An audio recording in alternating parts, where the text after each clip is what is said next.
J-Dawg back to answer more goddamn questions. Before we get to the goddamn questions, though, it arrived fucking early, which is good. Goddamn, it's about fucking time. I'm tired of shit late around here. When you're early, you're on time. When you're on time, you're late. They came in. I gave you the goddamn, the early goddamn notice for pre-order. But we'll start ship. Well, they just came in. They'll start shipping today, but I'm recording this on March 3rd. So whenever this goes up, got a pretty good juicy backlog of goddamn vids. But the goddamn mandatory, and I mean mandatory fucking death metal goddamn release, Goreaphobia, Morbidius Pathology demo on fucking picture disc for the first time. Look at that clean ass fucking Drew Elliott art. That's the artwork that was used on the goddamn 7-inch that was released by Seraphic Decay. The demo on 7-inch, just the way I goddamn like it. And then, if that wasn't cool enough, when it came out on the actual demo tape, was this goddamn artwork on the B side, homie. Clean as fuck. Man, dog is getting goddamn Cialis pipe over here looking at all this goddamn cleanness. Comes with the goddamn inserts, photos. It's got all the lyrics. Just look how it looks in there too, with the outer sticker too. This was all the whole idea of this release was all DAWG's idea, with the exception of, I don't know who came up with it. I don't know if it's Eazy-E or whoever in the layout department they did. Is that goddamn outer sticker looks clean. That hype sticker with the extra piece of art added to it. So that's kudos to whoever the fuck did that. That was not the DAWG, but the rest was. But just look how clean this looks, the whole package. God damn. So again, side A is the Morbidius demo, Morbidius Pathology fucking demo from 1990. And it's definitely, in my opinion, is one of the greatest, I would say top 10 death metal demos of all time, but just to be extra safe in case if I was to goddamn make the list. Because technically speaking, I do need to make a greatest demos tier of all time. But the reason it's a little bit harder for me, it's hard. It's just, I'll just be honest, this is kind of fucking laziness. It's laziness and busyness, goddamn it. It's a combination of both. Because technically speaking, yes, I'm very, very busy, and that's why I do it. But part of it's like, cut the shit, man. You can always stay up an extra hour later and get it done. That's how I tell people, like, get that morning cardio done. I get up at 6 a.m. for work. Okay, get up at fucking 5, homie. Go to bed an hour earlier. Your dumb ass just sitting there watching Netflix. So trust me, I understand. I call myself out too. It's like, you could do it if you really wanted to do it. Because when I make tier lists, I show hard copies. It could be anything. Like if I was to show, which I would, Morbidius Pathology, I'll just show the picture just now since it's there and it's the best looking goddamn format for the demo at this point now in existence. You got to flash a hard copy. This tier shit list with these kiddos on YouTube, and they don't even own a hard copy. How do you know they don't own a hard copy? They didn't flash it, homie. If they didn't flash it, means they don't have it. They got a Spotify list. And how is it your top if you don't even own a hard copy? Again, I 100% understand you can't buy everything, and especially nowadays, it's overwhelming. It's absolutely overwhelming. Granted, anything I want to own, I pretty much do, but it's because I have the convenience. It's at my fucking fingertips. But if I didn't, I'd admit I'd only buy my favorite shits. With today's overwhelming saturation of metal, no fucking way you buying everything. I get that. But if it's in your top, why the fuck wouldn't you? So yeah, you better flash a goddamn hard copy. So if I was to make a top list, again, that's just being me being lazy about not busting out the goddamn, going through the collection and busting out. But nonetheless, this is definitely in the top 10, at least for sure, death metal demos of all time. Because that's another thing too, is I was on the fence if I do a top tier list, which I eventually will for demos, is am I going to do top tier just my favorite demos of all time or just death metal demos of all time? Because, for example, one of my favorite demos that would make it in there too is King Diamond Spider's Lullaby demo. Obviously, that's not death metal, but that is definitely my top 10 favorite demos.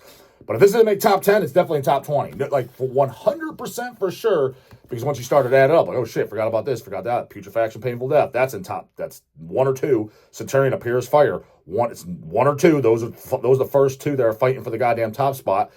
The first 2 Massacre demos, the Death demos, especially the first I mean, I want to say all 5, but yeah, pretty much all 5. They're in there. So shit gets booted out goddamn pretty quick, as you can see. But again, on this, you see the B-side, live in Buffalo, New York, December 16th, 1991. So a year after. There's Devious Regredation, which is the second song off the demo, Chronic Blood Larva, Cremate and Hate, Organ Donor, and Poltergeist Entrapment. Obviously, the 3 songs from the demo are Poltergeist Entrapment, Organ Donor, and Devious Regredation. But the other the other 2 songs, Chronic Blood Larva and Cremate and Hate. What's really cool is on this recording, Chris's voice sounds exactly like it does in Morbidus Pathology. These are the only 2 recordings where his voice. Go listen to Omen of Masochism, and then obviously the comeback shit, which I wasn't a big fan of. Maybe I should go back and listen to it. But I remember the first comeback album. I remember not liking it. But Omen of Masochism, Chris's voice don't sound the same. I even asked him that on I don't remember if it was off camera or not. There's a brief, me and Chris Gamble's the singer and bass player for Goreaphobia, jamming out all badass. I was on a podcast with Francisco, and then Chris joined towards the end. And then we talked on camera, but we kept talking for like another 30 minutes to 45 minutes. Chris is a very talkative guy. It's the first time I ever talked to him. It wasn't in person, obviously. It was through Zoom or whatever the hell Francisco uses. And I remember asking him, I specifically told him, like, yeah, why do your vocals sound different than off the first fucking demo? None the goddamn less. His vocals on this is some of my favorite death metal vocals ever in all death metal. The only other recording that you do not have is this. Now, there is 2 songs from this live show that was on that, was it Dark Descent that put it out? There's a CD. It's a compilation CD. It's got the demo on there, and it's got the recordings of Cremate and Hate, Chronic Blood Larva. Those are studio songs. But what I'm getting at is those 2 songs, this is the only version, these live tracks, to where it's the vocals are like that. It's the only fucking one. And again, on that compilation CD, yes, from this live set, I can't remember which 2 songs they used. If it was Poltergeist Entrapment or Cremate, I can't remember which one out of the 5, but it's like 2 of them. And they cut out the commentary too. The commentary in between songs is fucking cool as hell. So you technically have a very small partial of that live set if you have that CD. What the fuck's the name of it too? It's on the tip of my tongue. And an LP did come out. Maybe Dark Descent did the LP and CD. Somebody did a CD and then somebody did an LP like a couple years later. We had them in stock. It's a pretty cool comp CD. Don't get me wrong. But I remember when they include those live songs were on there. I'm like, oh yeah, I have those. I was like, well, what the fuck? Why the fuck did they chop it up? Like, there was room. The disc wasn't 70 minutes. I mean, it was like, I don't know, 35, 40-minute disc. Like, why didn't you include all 5 songs? And why the fuck did you chop the commentary? Now you have it. It's on the B side of this, instead of just being a lame-o and having A side only, which granted, sometimes records are like that because that's all you have. There was no other material to put on the B side. So I get in that regard. And it's got all the lyrics for all the 5 songs that are on here. So, absolutely goddamn, man. If you say you like death metal, you own this. You just flat out do. Well, you don't own it yet, but you fucking buy that. Like, this isn't recommended. This is mandatory. DAWG recommends the new Destructor in the background. I recommend that. This is mandatory death metal. Again, that's where my kind of litmus test is, too. Do the guys in Twinkie mold? They're into death metal, bro. We were inspired by the early 90s death metal. Clearly that they are. You can tell by their sound and their, not the band fucking image, because look at these homeboys. They look a hell of a lot more goddamn metal than those fucking pink fucking shorts in Twinkie mold. But just off cover image and shit like that, you can tell they're going for an early 90s death metal. Like early 90s death metal. Fuck yeah, let's keep it alive. Think they're going to be picking this up? Don't know the guys by name, so maybe they do order from us, but judging off those goddamn deplorable outfits I saw in that Decibel cover magazine, highly fucking doubt it. But goddamn, if I'm flipping through that vinyl collection of yours and you claim you like death metal, that better be in there, homie. That's the mandatory shit. Again, not everything's mandatory, but that damn fucking sure is. 100% mandatory. Well, I don't really like picture this, dog. First off, you're fucking stupid. Second of all, okay, well, that's the only version you're going to get those 5 live songs on. Third of all, you probably don't own the demo in any recording, and everything else is out of print, so it's your only fucking way to get the goddamn demo in current times, unless you're going to eBay or Discogs the original 7-inch or the demo tape or something like that. So that's the only other goddamn method. And fourth of all, if you own all the other versions that are out there, like the goddamn DAWG, put it on your goddamn wall or something as a goddamn trophy. It looks sharp as hell. You're getting laid for fucking sure with that goddamn on your home wall. Well, I don't know, dog. I mean, my fucking goddamn my girlfriend, my wife, she doesn't like fucking Goreaphobia. Well, then you goddamn got a defect and you need to kick her ass to the goddamn curb because she don't know what the fuck's up. You were dealt a fucking lemon, homie. I don't know what to tell you. You need a fucking goddamn grade up, homie. So, get your goddamn Goreaphobia. Picture this. Mandatory shit. I already know, dude. If I'm in that collection, I'm flipping. I see the Wimpy Wombs, the Frozen Boar, the Twinkie Mold, the Snooze Cantation, fucking goddamn Super Xanax, Boar Cantation. Holy fuckski. If I see those in there and I see Goreaphobia, that screams, rare. We don't listen to the same kind of death metal, homie. Not even fucking close. Not even close. Your goddamn metal alarm should be going off like a motherfucker when you're flipping through and you see that shit. I know mine was. Hey, the fucking who. On these goddamn questions. Will Slowcome. Paid question. First, I just want to say thanks for coming to Columbus and hosting the Acheron show. No problem, homeboy. Sorry that apparently the sound guy had his head up his ass. Vince blasted him so hard on social media afterward that I'm shocked there wasn't a report of domestic violence made. No, it's all good. I mean, Vincent asked me to do it, and I was like, it's one of those things. I'll give it my best. I can't say how good it's going to be. So it's like I'm up for doing it as a favor. But it's like if I wasn't asked to do it, I'm also cool. You know, so it's like cool to do it, cool not to do it. So yeah, all good in the hood. Let me see. 2 questions for you, dog. What's the scoop on any new merch coming to HH? As far as what? Obviously, you guys have the rights to the bands you already have signed to the label. Well, what bands are you hoping to add merch of in the future?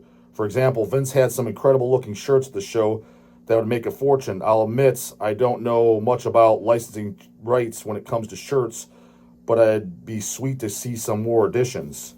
I mean, if you're just talking merch as a goddamn whole, Goreaphobia goddamn fucking picture this. I set that up through Chris Gamble. I mean, one of the other members emailed us. He was fucking pissed off about it. I'm like, I mean, send me your address, man. I'll send you some. I don't know what the problem is. Just want to put it out. It's just putting it out as a fucking fan. We're not making bank on it, dude. There's 500 made. We're giving what, 100 away? 20% of the pressing. We're down to 400. I mean, I'm not going out and buying a fucking Bugatti off it. That's for goddamn sure. It's like it's pocket change and just for a fan and for fun. But yeah, can't lose money at the same time. We're running a goddamn business over here. So that was just had Chris's. I think Dawg had Chris's contact because I never met Chris. I'm sure I eventually will. I need to set up an interview with him too. We talked about doing it in person, but he said he's moving to Florida. Philly's an 8-hour drive, and I sure as hell don't want to be driving there around wintertime. So I was probably going to ask to do a Zoom call. I mean, a Zoom interview like on the others, which is, I would have preferred in person, but we've been talking about that since last summer, and I just couldn't make it up there, goddammit. But Dawg had his email because he met him, and I just hit him up. So that's how it all works. Speaking of Acheron, as a matter of fact, we do have license from Vincent's, the Acheron shirts, multiple designs, Anti-God, Anti-Christ, Rights to Black Mass. I mean, bunch. I think like at least half a dozen shirts. So check that. Got fucking outs. Dawg needs to get himself a goddamn Anti-God, Anti-Christ for goddamn sure. That's my favorite shit. And those shirts look clean as fuck. Those ones we just got in last week or so. Those ones just kind of came in. As far as what the licensing deal is, I mean, it's case by case. You email and you make them a goddamn offer. Usually it's percentages of the pressings or, a cash deal for some if like, hey, they don't want copies. But it's just like for yourself, if you wanted to do something, you literally just contact them. Hey, let's just say you want to do whoever. Contact them. Hey, bro, I want to put this out. What do you want for me to do it if you're up for it? That's literally how it works. Most of the guys, it's no reply, so it goes nowhere. The ones that do reply, here's what we need. And it's, like I said, usually it's percentage of copies. Like let's say you wanted to do some general surgery shirts. Get the email from the band, contact them, whatever. Hey, bro, I want to do some general surgery shirts. You have the rights to license that, or is that Relapse, whatever? No, it's us, bro. We got a merch. All right, I want to press 50 shirts. What do you want? Send us 10. Get done. That's simple as that. 2, if you were creating a band that had a gimmick or angle that had never been done before, what would it be? I don't know. I mean, everything has been done. That's just the thing. I know I would do a band that paid tribute to all the golden age porn stars. I don't even think I know a single porn star's name. I'd have a song called Peter North that had hella blast beats to honor all the faces he blasted. See you at what is it, Milwaukee Metal Fest? Yeah, I will be there. Yeah, I don't know, man. I mean, that's why I'm not usually enthusiastic about new bands. I mean, don't get me wrong, if it looks interesting, I check it out.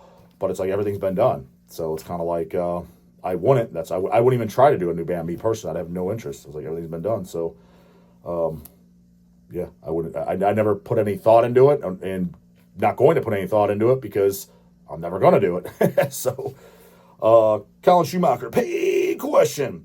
I just saw your video in which you read the page key sent by that guy who wants to hear you talk about Nunslaughter and make the same poser jokes every morning, and it gave me an idea for a channel suggestion. So hear me out before you chuck this one in the trash. Page keys going to get chucked in the trash, homeboy. They get read off no matter how awesome or how fucking stupid they are. So I remember back in 2022. Yep. You mentioned that you might do this YouTube thing for 5 years straight. I think that's pretty safe to say that that's going to be the case, right? I mean, what am I going on? I'm going on 4 years. The end of this year will be 4 years. Since you are approximately halfway through, and I could tell you are starting to get more or less burnt out with doing a video every day. What do you mean more or less, bro? I was burnt out on goddamn day one. My suggestion for you would be to stick it out for the remaining half and then switch to only uploading shows or interviews. Again, it's your channel, and you call the shots, but it's just an idea I had. Again, you guys gotta take everything I say with a fucking grain of salt. Most of what I say is for fucking shock value and to get a goddamn emotional response. You got to remember, this is the name of the game. This is show fucking business. If you're going to have a channel, which is the main premises is literally a fucking goddamn balding fucking Dumbo idiot sitting there just talking to a camera, it has to deliver an emotional response, either positive or negative. So somebody's got to be like, fuck yeah, go get him, dog. Come on, motherfucker, you tell him. Or it's got to be like, fuck this asshole, I can't believe this piece of shit.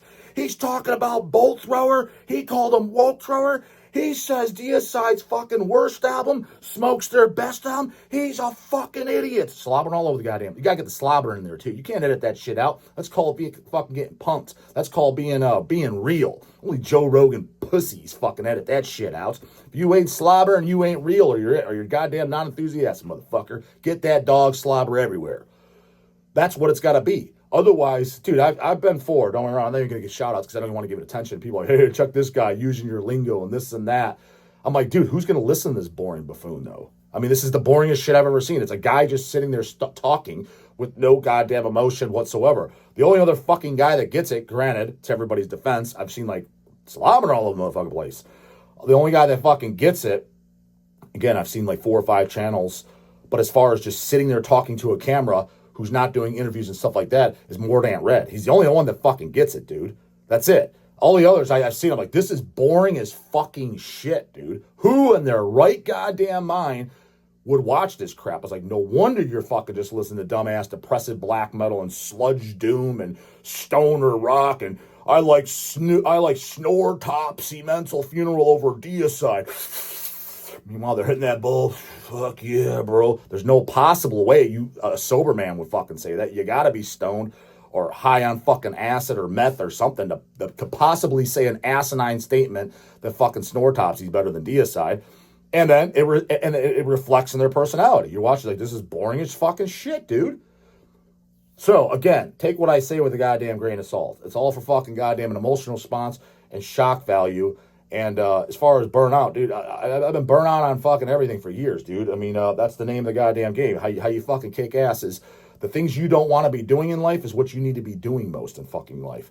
That's why everybody sucks and is unsuccessful. Once the going gets a little bit goddamn tough, they throw in the fucking towel. I even told my brother when he was doing Hellcast from day one, I was like, dude, unless you're going to do a video this is way before I even thought about doing a YouTube channel. Unless you're going to do a video every day, that's a waste of time. Waste of time. Because that consistency is the key to fucking everything. Now, of course, nobody else fucking has it. Like, why are you wasting your time even doing this, man? That's my goddamn thing. Do I feel like doing a video every day? Fuck no. And the funny thing is like no names mentioned, but I'm doing videos every day that of people that they're not, and they have YouTube channels. It's like, I know for 110 fucking % fact I'm busier than your ass is. I would literally bet my entire goddamn everything in my life on it that I am. I'm getting videos up every day. What's your fucking excuse? Yeah, well, dog, I edit and shit like this. Exactly. For the fucking 300 people that watch your shit, you're wasting your time, homie. You're wasting your time. It's the content that counts. So they got it all goddamn ass backwards. So make no mistake. But brah, fucking dog will be around. Videos going up every day. It's probably till, who fucking knows? I'm not going to go as far as saying until the goddamn day I die. We'll see. Because it might, if it got to the point where it's like nobody cares anymore, and my 3,000 24-hour views, which theoretically I should be going up, if it starts to get to the point where you're like, dude, it's down to 1,000 daily, I was like, nobody cares. Then, yeah, of course, it's going backwards. There's no the reason. I'm like, it's ran its course, and it's done. And to be honest, I expect that day to come because, for number one, I'm not delusional. I'm very, very realistic about everything. All good things come to an end. And so when that happens, would I completely fold shop? Probably not, but I would do a video maybe once a week or something. That the slacker shit, because like at this point, nobody else is fucking watching it, and the few that are, they'll just save up for one goddamn video a week. So, yeah, I will easily make the goddamn 5-year mark,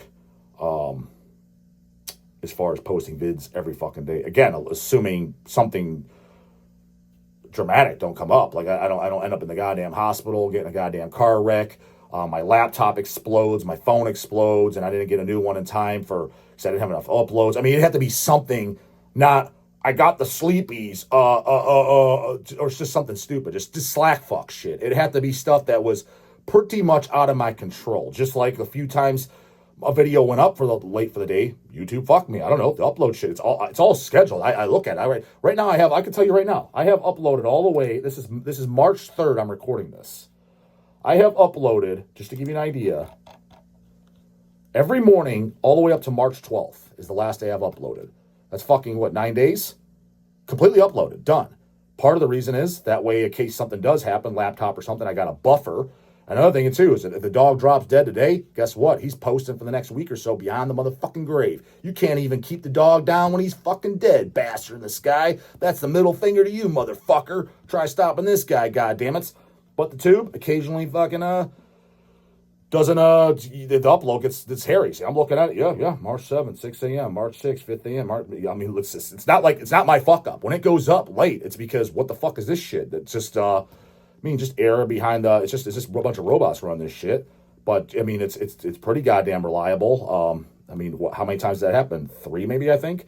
The last time was not that long ago, 2 weeks ago. I'm like, what the fuck's this shit? I went on the back. I checked it at like 7 a.m. What the fuck's where's my goddamn video? Went on the back end, just tweaked it up, and I did instant premiere. People are like, dog's doing premieres now? No fucking retard. I just put it at instant premiere. Do now. Post it now, motherfucker, because your stupid ass YouTube delayed it. It should have been at 6 a.m. These Dick Tracy's that come in and try to. You didn't figure nothing out, homie.